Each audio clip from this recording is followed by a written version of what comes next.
What if the most dangerous part of a nuclear war isn't the explosion, but what comes after? Imagine a world where the sun still rises, but its light is dim, cold, and fading, where skies turn gray for months, crops fail silently, and entire food systems collapse without a single bomb falling near you.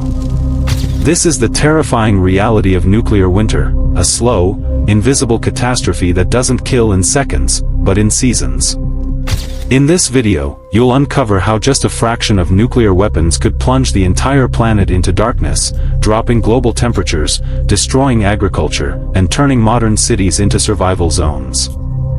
From food shortages and freezing homes to collapsing power grids, contaminated water, and the rise of disease, this isn't about panic, it's about preparation. Because survival won't depend on wealth or technology, it will depend on community, knowledge, and the decisions you make before it's too late.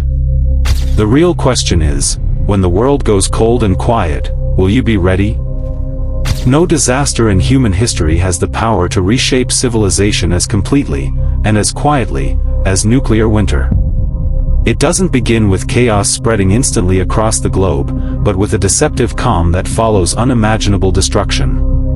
In the immediate aftermath of a nuclear exchange, the world's attention is fixed on the obvious horrors, the blinding flashes that burn shadows into concrete, the shockwaves that erase entire cities, and the firestorms that consume everything in their path.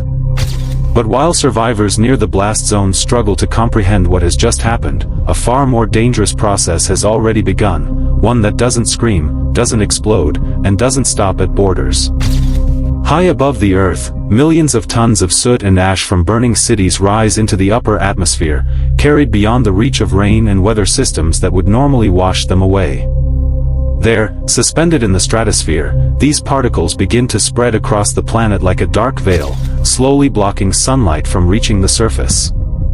At first, the change is almost unnoticeable. The sun still rises, but something feels wrong. The light is weaker, filtered, as if the world itself is dimming. Days become colder, shadows stretch longer, and the warmth that once felt constant begins to fade. Within days, temperatures start to drop, not just in the regions affected by war, but across continents untouched by any explosion.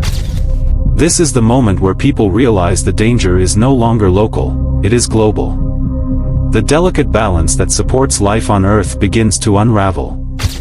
Crops that once grew predictably under stable seasons now struggle under reduced sunlight and falling temperatures. Farmers who have relied on generations of knowledge suddenly face a reality where the rules no longer apply. Seeds fail to sprout, harvests shrink, and fields that once fed millions begin to turn barren. And this is where the real crisis begins, not with destruction, but with scarcity. Modern civilization is built on systems designed for efficiency, not resilience. Food supply chains stretch across countries and continents, delivering fresh supplies daily to cities that no longer produce their own sustenance. But when harvests fail, those supply chains fracture almost instantly. Trucks stop arriving. Shelves begin to empty. Panic spreads faster than the disaster itself.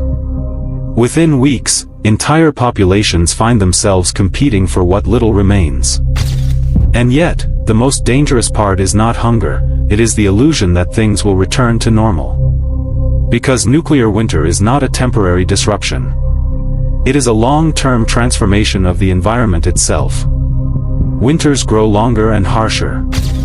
Summers become shorter and colder.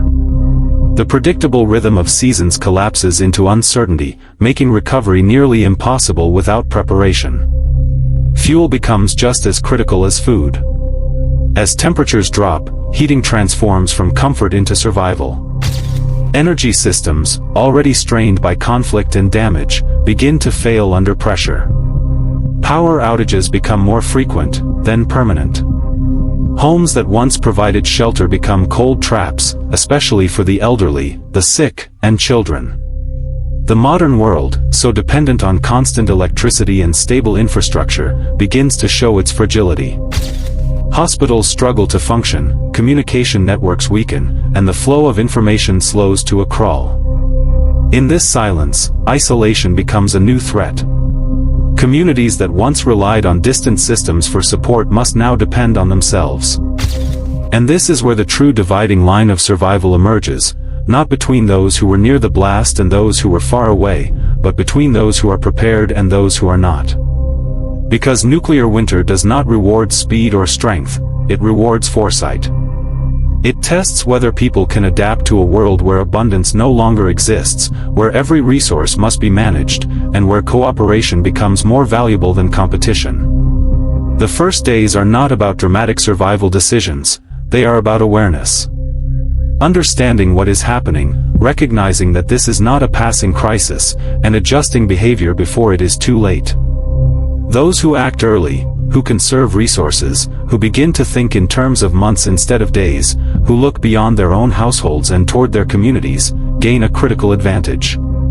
Because as the sky continues to darken and the cold deepens, survival becomes less about reacting to disaster and more about enduring it. This is the silent beginning of nuclear winter, not marked by a single moment, but by a gradual realization that the world has changed in a fundamental way. And once that realization sets in, the question is no longer what happened, but what comes next.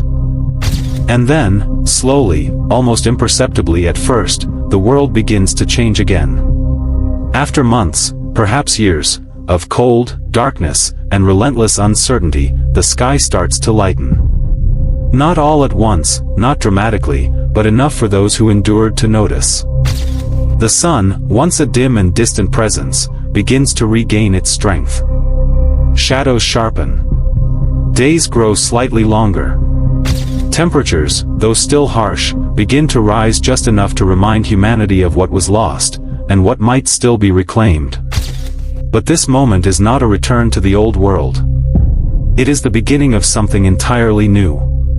Because the truth is, nuclear winter does not just test survival, it transforms it. Those who made it through are no longer the same. They are not simply survivors of a disaster, they are the foundation of whatever comes next. The systems that once defined civilization, global trade, instant communication, endless consumption, have either collapsed or been permanently altered. In their place, something more grounded, more fragile, but potentially more resilient begins to take shape. Communities that learn to grow their own food, to share limited resources, to maintain order without chaos, these become the seeds of rebuilding. Trust, once taken for granted, becomes the most valuable currency. Leadership is no longer about power, but about responsibility. Every decision carries weight, because the margin for error has been erased by hardship. And yet, even in this fragile recovery, the greatest danger still lingers, not in the cold, not in the scarcity, but in forgetting. Forgetting how quickly the world changed. Forgetting how dependent humanity once was on systems it barely understood. Forgetting that comfort can create vulnerability if it is not balanced with preparedness. Because the lesson of nuclear winter is not just about endurance, it is about awareness. It is about understanding that survival is not guaranteed by technology, wealth, or location, but by the ability to adapt when those things fail. As the environment slowly stabilizes, the land begins to respond. Crops, once impossible to grow, start to return in limited regions. Soil that lay dormant begins to breathe again. But recovery is uneven, uncertain, and slow. Every harvest matters. Every seed planted carries the weight of the future. The people who succeed are not those who rush to rebuild the old world exactly as it was, but those who build smarter, who respect the limits of the environment, who create systems that can withstand disruption, who remember that resilience is not a backup plan, it is the plan. Children born after the event will grow up in a different reality, one shaped not by abundance, but by awareness.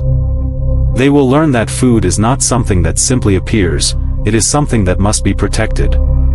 That warmth is not guaranteed, it must be maintained. That community is not optional, it is essential. And perhaps, in that understanding, there is a form of progress more meaningful than anything that existed before.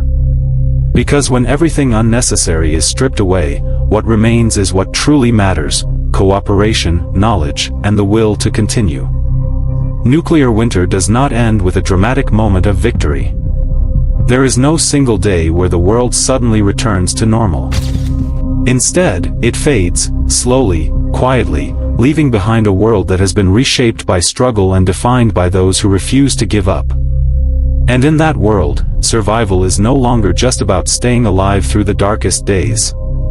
It is about carrying forward the lessons learned in the cold, and using them to build something stronger when the light finally returns. Because in the end, the true measure of humanity is not how it thrives in comfort, but how it rises after everything has been taken away.